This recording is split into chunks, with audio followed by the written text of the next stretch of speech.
श्री द्वारकेश्वर जयती चैनल में आप सभी का स्वागत है। आप सभी को रमा एकादशी की हार्दिक शुभकामनाएं। आज हम सुनने जा रहे हैं रमा एकादशी का महात्म्य। रमा एकादशी का व्रत करने से पापों से मुक्ति, धन समृद्धि और मोक्ष की प्राप्ति होती है। इस दिन भगवान विष्णु और देवी लक्ष्मी की पूजा करने से सभी प्रकार की बाधाएं दूर होती है, जीवन में सुख शांति आती है और आर्थिक संकटों से छुटकारा मिलता है। जो भक्त सच्चे मन से इस व्रत को रखते हैं उन्हें अंत में विष्णु लोक में स्थान मिलता है।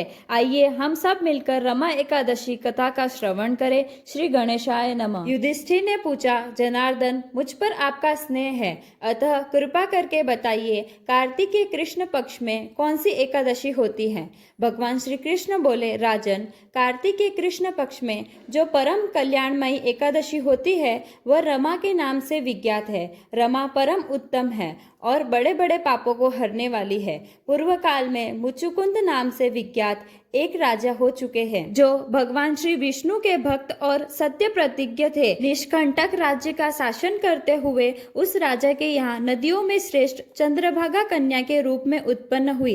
राजा ने चंद्रसेन कुमार शोभन के साथ उसका विवाह कर दिया। एक समय की बात है, शोभन अपने ससुर के घर आए। उनके यहाँ दशमी का दिन आने पर समूचे नगर में ढिंडोरा पिटवाया जाता था कि एकादशी के दिन कोई भी भोजन न करे, कोई भी भोजन न करे। यह डंके की घोषणा सुनकर शोभन ने अपनी प्यारी पत्नी चंद्रभागा से कहा, प्रिय, अब मुझे इस समय क्या करना चाहिए, इसकी शिक्षा दो। चंद्रभागा बोली, प्रभु, मेरे पिता के घर तो एकादशी को कोई भी भोजन नहीं कर सकता। हाथी, घोड़े, हाथियों के बच्चे तथा अन्य अन्य पशु भी अन्न, घास और जल का आहार नहीं कर पाते। फिर मनुष्य एकादशी के दिन कैसे भोजन कर सकते हैं। प्राणनाथ, यदि आप भोजन करेंगे तो आपकी बड़ी निंदा होगी। इस प्रकार मन में विचार करके अपने चित्त को दृढ़ कीजिए। शोभन ने कहा, प्रिय, तुम्हारा कहना सत्य है, मैं भी आज उपवास करूंगा। देव का जैसा विधान है वैसा ही होगा। भगवान श्री कृष्ण कहते हैं, इस प्रकार दृढ़ निश्चय करके शोभन ने व्रत के नियम का पालन किया। सुधा से उनके शरीर में पीड़ा होने लगी, अतः वे बहुत दुखी हुए। भूख की चिंता में पड़े पड़े सूर्यास्त हो गया। रात्रि आई जो हरि पूजा परायण तथा जागरण में आसक्त वैष्णव मनुष्यों का हर्ष बढ़ाने वाली थी, परंतु वही रात्रि शोभन के लिए अत्यंत दुखदायिनी हुई। सूर्योदय होते होते उनका प्राणांत हो गया। राजा मुचुकुंद ने राजोचित काष्ठों से शोभन का दाह संस्कार कराया। चंद्रभागा पति का पारलौकिक कर्म करके पिता के ही घर पर रहने लगी। सर्वश्रेष्ठ राजा रमा नामक एकादशी के व्रत के प्रभाव से शोभन मंदराचल के शिखर पर बसे हुए परम रमणीक देवपुर को प्राप्त हुआ। वहां शोभन द्वितीय कुबेर की भांति शोभा पाने लगा। राजा मुचुकुंद ने नगर में सोम शर्मा नाम से विज्ञात एक ब्राह्मण रहते थे। वे तीर्थ यात्रा के प्रसंग से घूमते हुए कभी मंदराचल पर्वत पर गए। वहां उन्हें शोभन दिखाई दिए। राजा के दामाद को पहचान कर वे उनके समीप गए। शोभन भी उस समय द्विज श्रेष्ठ सोम शर्मा को आया जान शीघ्र ही आसन से उठकर खड़े हो गए और उन्हें प्रणाम किया। फिर क्रमशः अपने ससुर राजा मुचुकुंद का, प्रिय पत्नी चंद्रभागा का तथा समस्त नगर का कुशल समाचार पूछा। सोम शर्मा ने कहा, राजन, वहाँ सबकी कुशल है। यहाँ तो अद्भुत आश्चर्य की बात है। ऐसा सुंदर और विचित्र नगर तो कहीं किसी ने भी नहीं देखा होगा। बताओ तो सही, तुम्हें इस नगर की प्राप्ति कैसे हुई। शोभन बोले, द्विजेंद्र, कार्तिक के कृष्ण पक्ष में जो रमा नाम की एकादशी होती है उसी का व्रत करने से मुझे ऐसे नगर की प्राप्ति हुई है। ब्राह्मण, मैंने श्रद्धाहीन होकर इस उत्तम व्रत का अनुष्ठान किया था, इसीलिए मैं ऐसा मानता हूँ कि यह नगर सदा स्थिर रहने वाला नहीं है।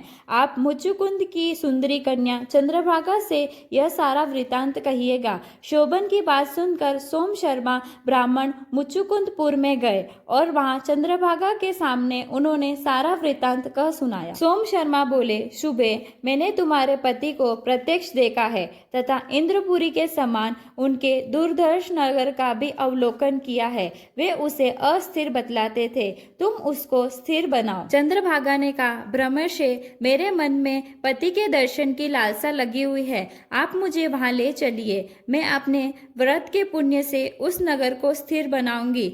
भगवान श्री कृष्ण कहते हैं, राजन, चंद्रभागा की बात सुनकर सोम शर्मा उसे साथ ले मंत्राचल पर्वत के निकट वामदेव मुनि के आश्रम पर गए। वहां ऋषि के मंत्र की शक्ति और एकादशी सेवन के प्रभाव से चंद्रभागा का शरीर दिव्य हो गया तथा उसने दिव्य गति प्राप्त कर ली। इसके बाद वह पति के समीप गई। उस समय उसके नेत्र हर्षोल्लास से खिल रहे थे। अपनी प्रिय पत्नी को आई देख शोभन को बड़ी प्रसन्नता हुई। उन्होंने उसे बुलाकर अपने वाम भाग में सिंहासन पर बिठाया। तदंतर चंद्रभागा ने हर्ष में भरकर अपने प्रियतम से यह प्रिय वचन कहा, नाथ, मैं हित की बात कहती हूँ, सुनिए। पिता के घर में रहते समय जब मेरी अवस्था 8 वर्ष से अधिक हो गई, तभी से लेकर आज तक मैंने जो एकादशी के व्रत किए हैं और उनसे मेरे भीतर जो पुण्य संचित हुआ है, उसके प्रभाव से यह नगर कल्प के अंत तक स्थिर रहेगा तथा सब प्रकार के मनोवांछित वैभव से समृद्धिशाली होगा। सर्वश्रेष्ठ राजा इस प्रकार रमा व्रत के प्रभाव से चंद्रभागा दिव्य भोग, दिव्य रूप और दिव्य आभरणों से विभूषित हो अपने पति के साथ मंदराचल के शिखर पर विहार करती है। राजन, मैंने तुम्हारे समक्ष रमा नामक एकादशी का वर्णन किया है। यह चिंतामणि तथा कामधेनु के समान सब मनोरथों को पूर्ण करने वाली है। मैंने दोनों पक्षों के एकादशी व्रतों का पाप नाशक महात्म्य बताया है। जैसी कृष्ण पक्ष की एकादशी है, वैसे ही शुक्ल पक्ष की एकादशी भी है। उनमें भेद नहीं कहना चाहिए। जैसे सफेद रंग की गाय हो या काले रंग की, दोनों का दूध एक सा होता है, इसी प्रकार दोनों पक्षों की एकादशियां समान फल देने वाली है। जो मनुष्य एकादशी व्रतों का महात्म्य सुनता है, वह सब पापों से मुक्त हो श्री विष्णु लोक में प्रतिष्ठित होता है। रमा एकादशी केवल व्रत ही नहीं बल्कि आत्मा को पवित्र करने का माध्यम है। इस दिन हमें हमारे विचारों को शुद्ध रखना चाहिए, किसी की मदद करनी चाहिए और भगवान का स्मरण करना चाहिए। यही इस व्रत की असली सीख है। भगवान सबकी मनोकामनाएं पूर्ण करे। बोल रमा एकादशी मैया की जय। बोल श्री कृष्ण कन्हैया लाल की जय। लक्ष्मी नारायण भगवान की जय। जय श्री कृष्ण।